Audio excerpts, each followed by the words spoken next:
mamalengke po tayo. Nasa palengke po tayo mga lodi. Bumili po ako dyan ng tulingan at bala ko pong gawing miso. Balutin mo na Sa lang yun. another day po, kailangan po natin mag-imbak sa rep Pwede nang sa rin. ganun. Hindi na po tayo pupunta sa palengke.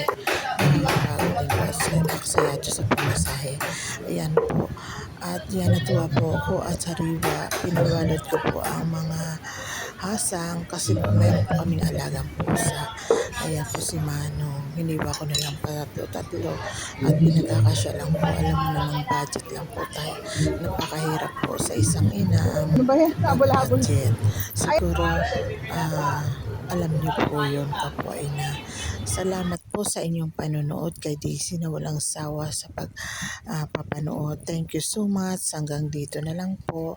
Ayan si Daisy at mapunta po tayo sa gulayan na makabili po tayo ng mga sahog. Thank you so much. Welcome po kayo sa aking tahanan at ako po ang bahala sa inyo. Good morning.